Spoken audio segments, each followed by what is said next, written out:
एक देश, आखिर देश कैसे बनता है? आखिर कैसे हम आप और पूरी दुनिया ज़मीन के एक टुकड़े को देश मान लेते हैं? वहाँ रहने वाले लोगों से, उस ज़मीन के टुकड़े के हदों से, उस ज़मीन के टुकड़ों की सरहदों से, और उस ज़मीन के टुकड़ों की हद और सरहद कौन तय करता है? एक लाइन जो कागज़ पर खिंची है, इसे कहते हैं नक्शा, और इस नक्शे को पूरी दुनिया मानती है। एक ऐसी ही लाइन 1947 में भी खींची गई थी, जिसने देश की हद और सरहद बदलकर उसे दो देशों में बना दिया था।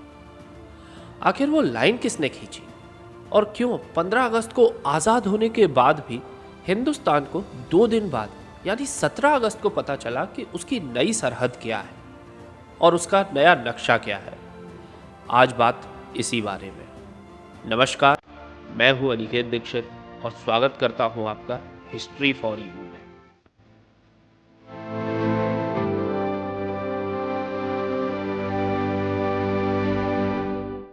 अठारह जुलाई 1947 इतिहास की वो तारीख है जब ब्रिटिश किंग जॉर्ज सिक्स्थ, या यूँ कहें कि एल्बर्ट फेवरिक थर्ड ने भारत को आज़ादी देने वाले इंडियन इंडिपेंडेंस बिल 1947 पर अपने हस्ताक्षर किए। इस हस्ताक्षर के साथ यह तय हो गया था कि भारत 15 अगस्त 1947 को आज़ाद होगा, और इसी इंडियन इंडिपेंडेंस बिल 1947 ने यह तय किया कि हिंदुस्तान के 2 टुकड़े होंगे, जिसमें एक हिंदुस्तान होगा और दूसरा पाकिस्तान। तो पहला काम हुआ 15 अगस्त 1947 में, जब भारत आज़ाद हुआ। लेकिन 15 अगस्त 1947 को जब हिंदुस्तान के लोगों ने पंडित जवाहरलाल नेहरू के साथ अपनी नियति से मुलाकात की थी, तो ना तो नेहरू को और ना ही आम लोगों को पता था कि उनके अपने हिंदुस्तान की सीमाएं क्या होंगी, जो उन्हें पाकिस्तान से अलग कर देंगी, और ना ही पाकिस्तान के लोगों को पता था कि उनकी सीमाएं क्या होंगी, जो उन्हें हिंदुस्तान से अलग रखेंगी।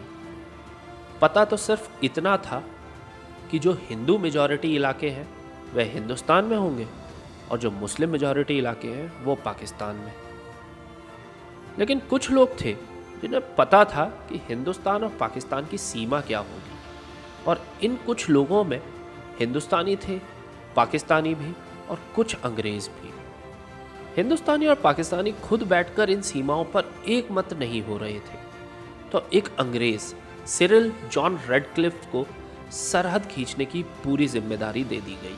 सिरिल जॉन रेडक्लिफ ब्रिटेन के चर्चित वकील हैं, जो 18 जुलाई 1947 को भारत आए।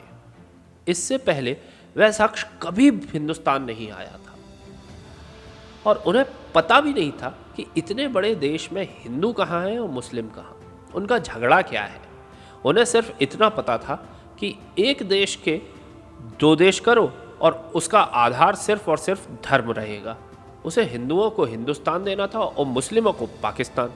हालांकि बंटवारे के पहले से यह तय था, तो यह भी तय हो गया था कि सिंध और बलूचिस्तान को पाकिस्तान में ही होना चाहिए, क्योंकि बंटवारे से पहले सिंध की करीब करीब 72% आबादी मुस्लिम थी और बलूचिस्तान की करीब 92% आबादी मुस्लिम थी। लेकिन 2 ऐसे राज्य थे जहां हिंदू मुस्लिम आबादी के आधार पर बंटवारा करना बेहद मुश्किल हो गया। पहला था पंजाब, जहां करीब 55% ही मुस्लिम थे, तो पूरा का पूरा पंजाब पाकिस्तान को देना मुमकिन नहीं था।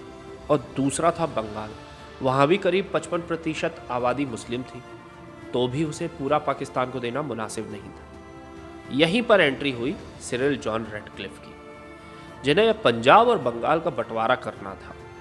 और 8 जुलाई 1947 को भारत आते ही रेडक्लिफ को भारत की आखिरी वाइसरॉय लॉर्ड माउंटबेटन की ओर से महज 35 दिन का समय दिया जाता है, ताकि वह बंटवारा कर सके। अब बंटवारा चूंकि 2 अलग अलग जगहों का करना था, तो हिंदुस्तान और पाकिस्तान के अलग अलग लोग भी चाहिए थे, तो उन्हीं राज्यों से हो या फिर जिनकी समझ उन राज्यों के बारे में बेहतर हो, उन लोगों को चुना गया। तो बंगाल के बंटवारे के लिए हिंदुस्तान की ओर से जस्टिस सीसी बिस्वास और जस्टिस बीके मुखर्जी को नामांकित किया गया, जबकि पाकिस्तान की ओर से जस्टिस अबू सालेम मोहम्मद अकरम और जस्टिस S.A. रहमान को नियुक्त किया गया। ठीक इसी तरह से पंजाब के लिए जस्टिस मेहर चंद महाजन और जस्टिस तेजा सिंह हिंदुस्तान की ओर से, तो जस्टिस दीन मोहम्मद और जस्टिस मोहम्मद मुनीर पाकिस्तान की ओर से हो गए। और फिर बंटवारा हुआ कागज़ पर, और दुनिया के नक्शे पर जो एक देश था अब उसे एक लाइन देते हुए दो अलग अलग देश बना दिए। 12 अगस्त को ही रेडक्लिफ ने तय कर लिया था कि लाइन क्या होगी, लेकिन रेडक्लिफ और लॉर्ड माउंटबेटन के अलावा तीसरा कोई नहीं था जो उस दिन तक जान पाता कि लाइन क्या है। 16 अगस्त 1947 को जब भारत और पाकिस्तान दोनों ही अपनी आज़ादी का जश्न मना रहे थे, तो रेडक्लिफ ने हिंदुस्तान की ओर संयुक्त जस्टिस पर पाकिस्तान की ओर से नियुक्त जस्टिस को शाम 5 बजे नया नक्शा दिया और साथ में दिया 2 दिन का वक्त। और इस तरह 17 अगस्त 1947 को भारत और पाकिस्तान के नए नक्शे पूरी दुनिया के सामने आए। और इसी दिन एक बड़े मूल के नक्शे पर एक लाइन खींचकर उसे 2 देशों में तब्दील कर दिया गया और उस लाइन को नाम दिया गया रेडक्लिफ लाइन।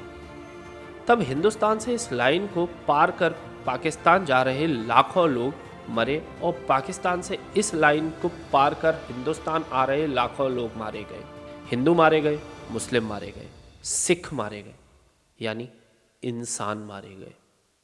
लाखों का घर-बार छीन लिया गया, लाखों की रोजी रोटी छिन गई। और यह कहानी इतिहास में इस कदर दर्ज हो गई कि जब भी किसी मानव निर्मित त्रासदी की बात आती है यह कहानी दोहराई जाती है। इस काम के दौरान जो कागजात तैयार किए गए थे उन्हें जला दिया गया, लेकिन इतिहास कभी जलता नहीं है, उसे याद रखा जाता है। आज इस लाइन को खींचे हुए 75 साल हो गए हैं। उस लाइन को पार करके इस पार आने वाले अब भी कुछ लोग हैं जो जिंदा हैं उनके जीवन में वह सब जो कागज के चंद टुकड़ों पर खींची एक लाइन की वजह से पैदा हो गए थे, और जिंदा है उनकी वो यादें जो इस कागज की लाइन में उन्होंने अपनों को खोया। तो यह थी कहानी ये हमारी सरहद रेड क्लिफ लाइन की। अगर आपको हमारा यह वीडियो पसंद आया हो तो इस वीडियो को लाइक करें, शेयर करें और हमारे चैनल हिस्ट्री फॉर यू को सब्सक्राइब करें। तब तक के लिए धन्यवाद।